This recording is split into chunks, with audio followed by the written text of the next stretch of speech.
Doctors of Reddit, what is a 1 in a million chance thing about your patient you have witnessed?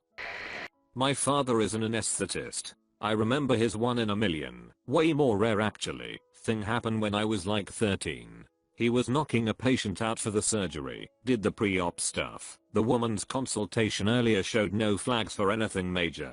She had a reaction, which can happen such as malignant hypothermia, but this wasn't that. Her reaction to the medication was where her own skin started to split and peel away from her body in large chunks. Her own body was rejecting her skin. The woman spent quite some time recovering. There was an investigation into the whole thing, but everything was done by the book and there was no reason for this to happen. The drug company was contacted, and they had never heard or seen about this happening with any of the drugs. Drugs were taken and retested. This went on for a while. Turns out it was an allergic reaction to the drug and it's just the way it presented. It was so extremely rare no one had seen it with the drug that has been in use for decades all over the world. My father ended up writing a paper on it. One of my patients nearly died from an amniotic embolism while she was in labor. It's so rare that the only way to diagnose it is by ruling pretty much everything else out first. It's essentially when the amniotic fluid accidentally passes into the mum's bloodstream. She had a cardiac arrest and we did CPR while doing an emergency C-section. She is slowly recovering, but has lost most of her brain function. Inserted a urinary catheter to a female patient. She complains of pain where the bladder is situated, and it was distended. No drainage per catheter. When we pulled the catheter out, there it was, a worm which got stuck inside the tube. How the hell did the worm enter the bladder? I was a paramedic, and I came to a scene where I had a patient who was talking to me, but he had no blood pressure and no detectable pulse. I couldn't even hear his heartbeat with a high quality stethoscope. They dumped a few bags of fluid in him and the ED before they were barely able to get a BP on him. This was years ago. Saw a teenager, 16 or 17, have a heart attack. Jacked athletic kid with 8-pack abs fell on the ground clutching his chest during basketball practice. Everyone in the pediatric ER thought it was a panic attack except for the adult ER resident who said, "I've seen hundreds of heart attacks. He's having a heart attack. Don't ask me why, but that's what this looks like." And that's what it was. He had an inborn anomaly where one of coronary arteries coursed between the pulmonary artery and the aorta. During exercise, the aorta and pulmonary artery expand with the increased cardiac output, and for whatever reason, that was the day that they squeezed a right coronary artery and caused a massive myocardial infarction. It was bad news bears. The damage was so bad, kid needed a heart transplant. He was transferred to a pediatric heart center. A left ventricular assist device, LVAD, was implanted because his heart function was so poor. A donor heart was found, and as he was being prepared for surgery, his own heart decided to suddenly start working again. It turns out that hearts can heal after a massive heart attack, especially teenage hearts in athletic kids. This was only discovered after the advent of the LVAD, because prior to that, nobody would live long enough to recover. At the time, I think this kid was like one of the first 10 pediatric patients to get an LVAD at that hospital. So the kid had to get his coronary artery reimplanted so that it wasn't going to get squeezed like that again, but he got to keep his heart, and I hear he recovered and returned to playing basketball. Had a very sick child with influenza. Spent 6 months in my ICU, had a month of blood gases that were not compatible with life. Had multiple collapsed lungs. He's currently in 6th grade, no ventilator, no tracheostomy, literally no complications for the long term. Story from last year. After a pretty uneventful pregnancy, a woman goes into labor, but it doesn't advance as quickly as it should, so she gets a secondary cesarean section. Standard procedure. The baby gets out, and its eyeball is almost pressed out of the eye socket. Everybody is in shock. The parents start crying. We don't know what to do. Turns out the child had a huge tumor of the temporal lobe which pushed the eye out. We later analyzed the ultrasound pics and the tumor was already there, so it just got overlooked. Brain tumors in neonates are even rarer than 1 in a million. It's actually 0.3 per million, so I hope I'll never see such a case again. Edit. Unfortunately, I don't know the outcome. The child was transferred to another hospital. I once saw an fourth drug user who managed to break an old needle off in his vein when injecting, and presented with chest pain. It was only when we were doing an angiogram we noticed the needle fragment embedded in his heart. I've never seen this before or since. TLDR, needle inside the heart in a drug user, couldn't get it out. Bad situation. I once saw a newborn baby who was a true mix of genders, intersex. I was part of the meeting with the top pediatricians discussing the case. The patient's gender was clinically indeterminate from external genitalia. MRI showed one ovary and half a uterus on one side and a partially descended testicle on the other side. To decide once and for all they used genetic analysis to analyze the chromosal makeup. However, this showed a 50-50 mosaic of cells, some of which were XX, female, and some of which were XY, male. A very confusing case as to what to do next. Unfortunately, I was unable to follow this one up. Edit. Terminology. I wrote the post quicker than I should have, and do not work in this field. Apologies for any offense. My mother, now retired, was a GP in the middle of nowhere, in southwest France. In the early 90s, she had her first HIV cases. With the med at the time, they did not last long. Except one. Clearly HIV, but not developing AIDS at all. He was one of the few people with natural immunity. I had to tell a 104-year-old patient that he was only the third oldest patient on the ward. He was really disappointed. Had a patient come in with headaches, and she was a young woman. Her entire body would go numb with these headaches. Got her caught. She has 3 separate tumors in her brain. My aunt and uncle-in-law are both doctors. Once, she was lying on his stomach, and she heard something odd in his pulse/blood flow. Went to the hospital that night, and he had surgery to resolve an blockage which, if it had ruptured, he would have been dead in 10 minutes. All by pure chance.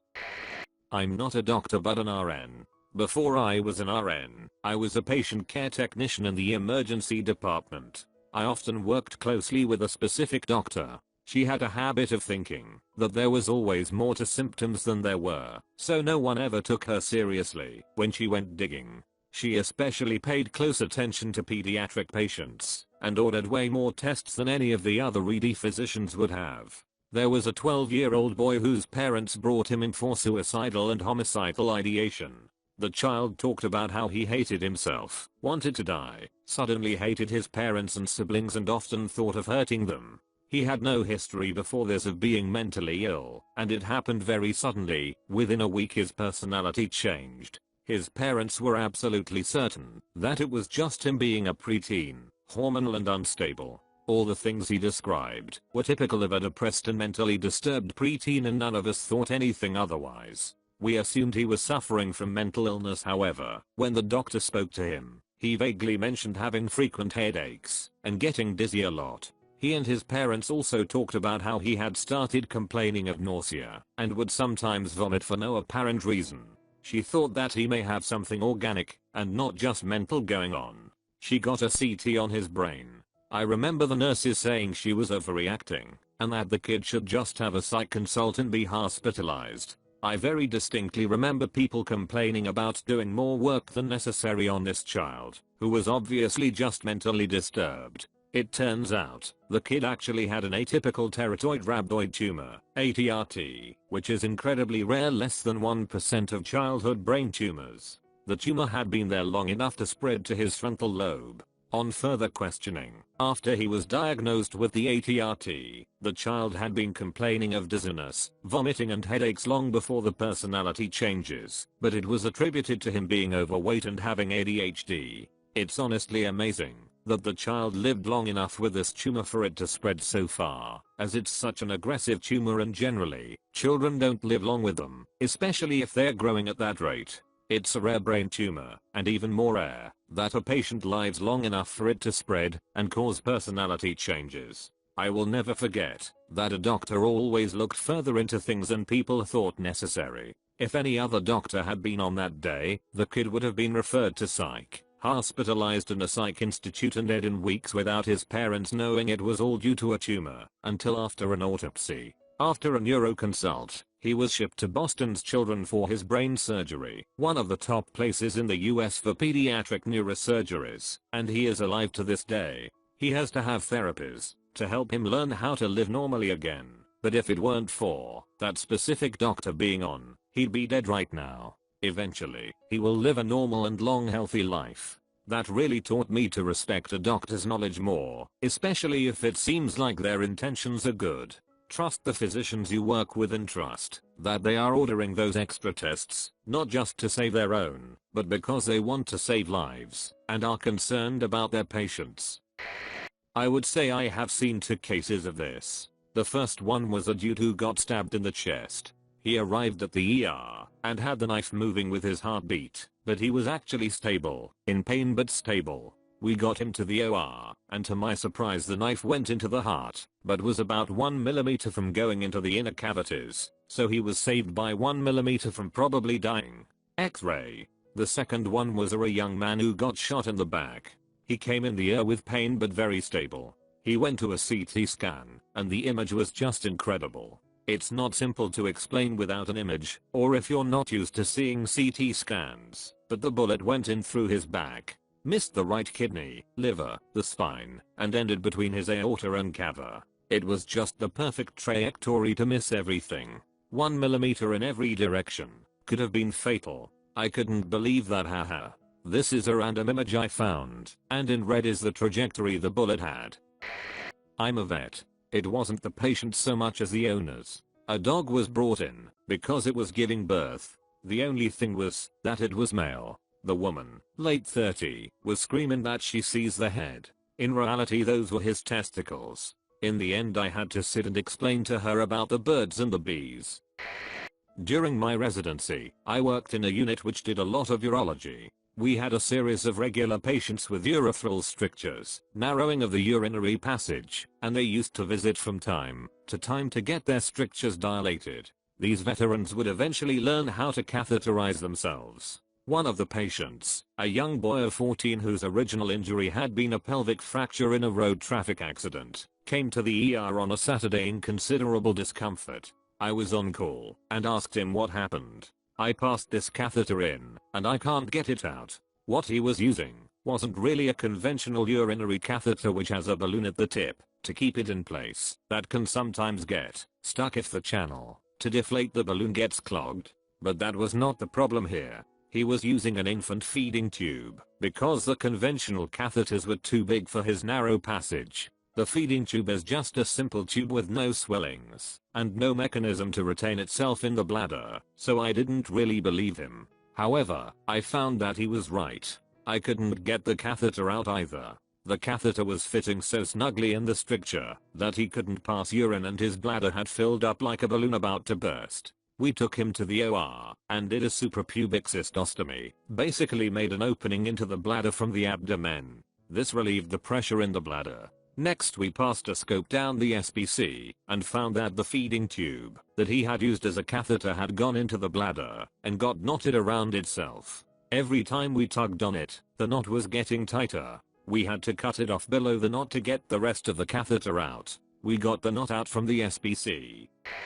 ER nurse. We give an antibiotic called Rocephin very frequently for patients diagnosed with a UTI. The only complication I've ever seen from it is vomiting if it's pushed too fast. I had a patient transferred to me from our urgent care site who had walked in fairly healthy but complaining of UTI symptoms. They had tested his urine, diagnosed him with the UTI, given Rocephin, and were planning on discharging him home with oral antibiotics. We still don't know completely what happened, but this is our best guess. We think he had a gram-negative infection that reacted to the Rocephin by lysing.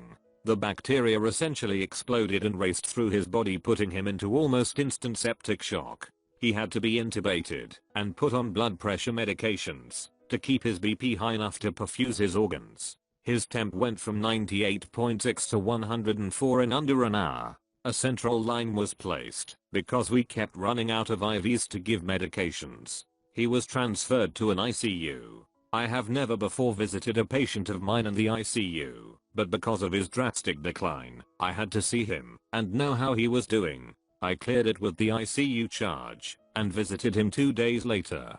He was extubated and walking almost on his own. One of the fastest declines and recoveries I've ever seen.